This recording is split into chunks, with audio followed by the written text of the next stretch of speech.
Good morning and welcome to Bold Faith Bible and this Bible study with me as we continue our study through the book of Acts.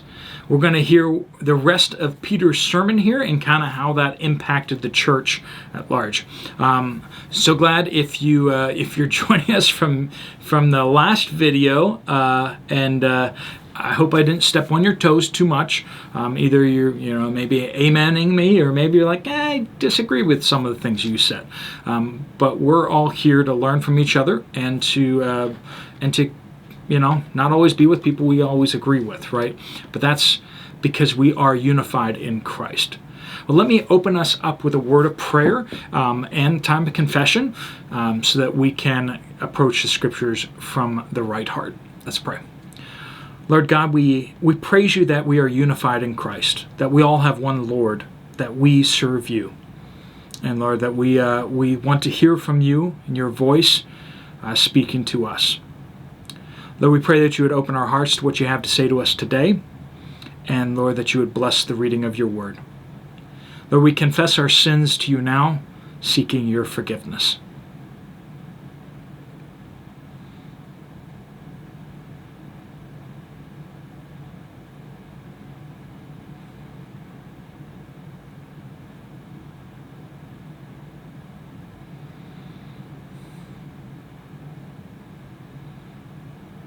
Lord, we praise you that in Christ we find forgiveness for our sins. Lord, help us to repent well from all that we have done. Lord, we pray that you would just bless this time in your word. We pray these things in Jesus' powerful name. Amen.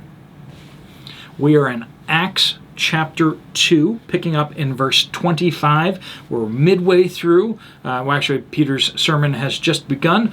Let's jump into it and hear what else he has to say. He has just said, back up to verse 24, God raised Jesus up from the dead, ending the pains of death because it was not possible for him to be held by death. Now, Peter is now going to be talking about Scripture here, so he's going to start quoting Scripture, right? For David says of him, I saw the Lord ever before me.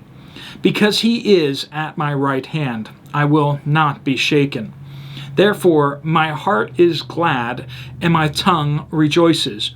Moreover, my flesh will rest in hope, because you will not abandon me in Hades, or allow your Holy One to see decay. You have revealed the paths of life to me. You will fill me with gladness in your presence. Brothers and sisters, I can confidently speak to you about the patriarch David. He is both dead and buried, and his tomb is with us to this day. Since he was a prophet, he knew that God had sworn an oath to him to seat one of his descendants on his throne. Seeing what was to come, he spoke concerning the resurrection of the Messiah. He was not abandoned in Hades, and his flesh did not experience decay. God has raised this Jesus. We are all witnesses of this. Therefore, since he has been exalted to the right hand of God and has received from the Father the promised Holy Spirit, he has poured out what you both see and hear. For it was not David who was ascended into the heavens, but he himself says, the Lord declared to my Lord. David says of his Lord, sit at my right hand until I make your enemies your footstool. Therefore, let all the house of Israel know with certainty that God has made this Jesus, whom you crucified, both Lord and Messiah. When they heard this, they were pierced to the heart, and said to Peter and the rest of the apostles, Brothers, what should we do? Peter replied, Repent and be baptized, each of you, in the name of Jesus Christ for the forgiveness of your sins, and you will receive the gift of the Holy Spirit. For the promise is for you and for your children, and for all who are far off, as many as the Lord our God will call. With many other words he testified and strongly urged them, saying, "Be saved from this corrupt generation." So those who accepted his message were baptized, and that day about 3,000 people were added to them. They devoted themselves to the apostles' teaching, to the fellowship, to the breaking of bread and prayer. Everyone was filled with awe, and many wonders and signs were being performed through the apostles. Now all the believers were together and held all things in common. They sold their possessions and property and distributed the proceeds to all, as any had need. Every day they devoted themselves to meeting together in the temple and broke bread from house to house. They ate their food with joyful and sincere hearts, praising God and enjoying the favor of all the people. Every day the Lord added to their number those who were being saved. So, quite a chunk of scripture here. But first thing we see here is that Peter appeals to scripture. He says he's already told them the gospel. Jesus' work was confirmed to you, and he was crucified, he died, and he was raised from the dead. That's what they're supposed to believe in. He goes through the scriptures. He points to David, his prophecy about the Lord not abandoning his chosen one to the grave. And clearly he abandoned David to the grave. And then also we see this interesting passage in verse 34 and 35 where from Psalm 110 that David refers to his descendant as his Lord. You don't usually refer to your descendants as greater than you. There must be something about this descendant that David knew, right? The Lord declared to my Lord. So the Lord in heaven declared to this descendant of mine, who is my Lord. That's a big thing. That the King David looked down his lineage and said, "One will come after me that is greater than I," essentially. He didn't say it in those words, but that's basically what he's saying by that. So he appeals to Scripture, and we find God's plan, His will, written in Scripture. The prophecies, we see everything that we need for life and godliness here in this book. This book is our life, and it's how we witness to other people too. One of the best ways of sharing the gospel is, may I share a verse with you? And open your Bible and say, could you please read this? Or you can flip open your phone. Could I share something with you? Sure. Could you read this? This is from the Bible. Hold your phone out and let them read it. And then you can ask them, what do you think that means? Right? That gets them engaged. That's a great way to share the gospel. You can get them to read the verses like John 3:16. You get them to read the Romans Road. And you can help them understand along the way. So he appeals to the Scriptures. But then in verse 32 through 36, he says, we, all of us crazy people here speaking in different languages, we are all witnesses that Jesus was raised from the dead. And so are we witnesses, generation after generation after generation. We now are the witnesses on the earth to Christ's resurrection. Now, did you see Jesus alive after he was raised from the dead? You didn't. I didn't. Unless you did. I don't know. But generally speaking, we all mostly haven't.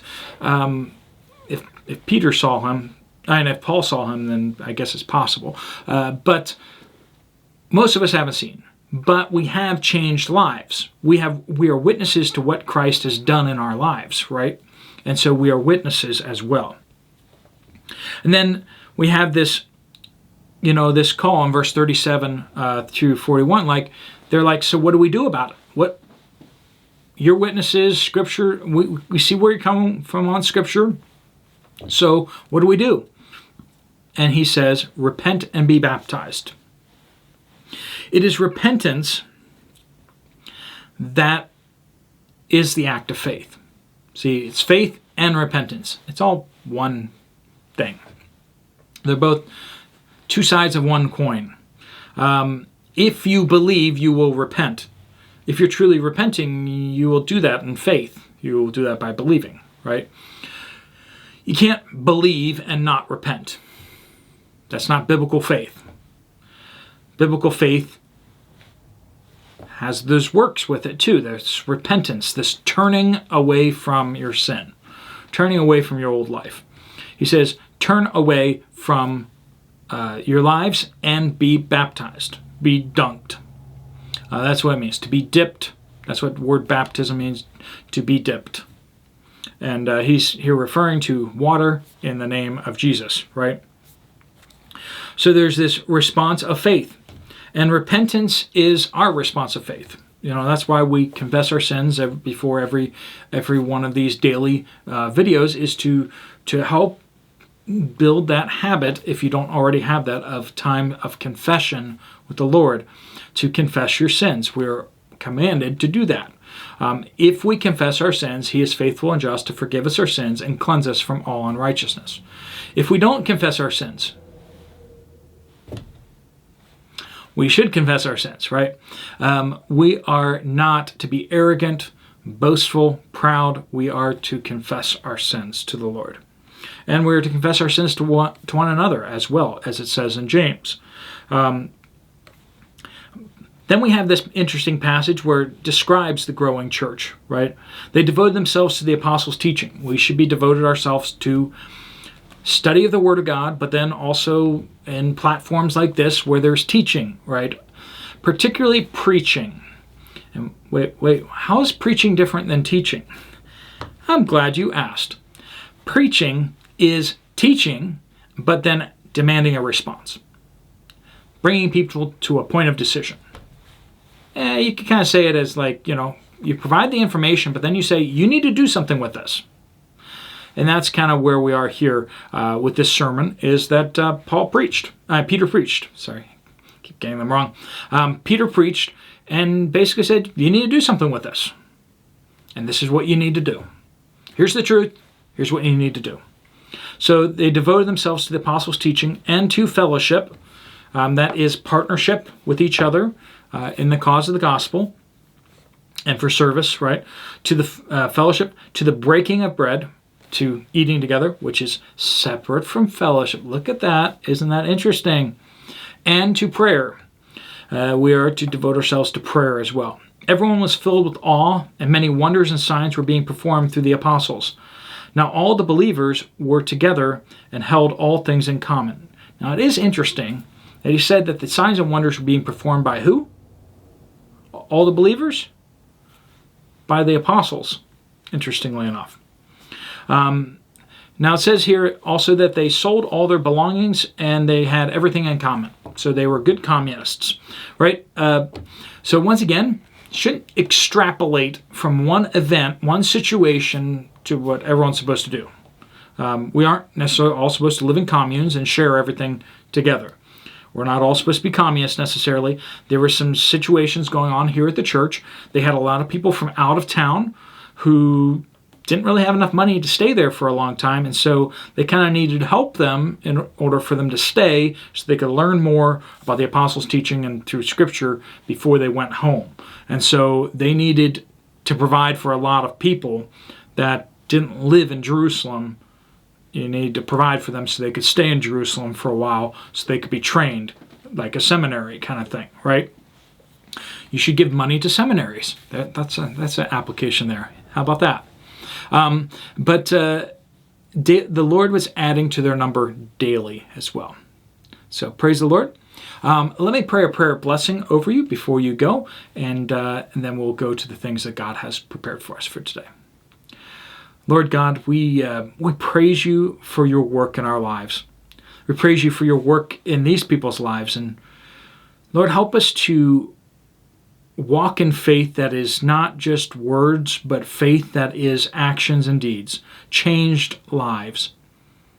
Lord, help us not to remember the day that we prayed a prayer or said something, but Lord, help us to look back to the day of our salvation when you changed our hearts, when you changed us, made us new. Lord, I pray that you would bless the work of our hands today as we go about the things that you called us to do. Lord, I pray all these things in Jesus' powerful name. Amen. Thanks so much for watching. And if you have some time to check out some other Bible studies, there's some right up here on the screen, displayed right here and right here. God bless you all.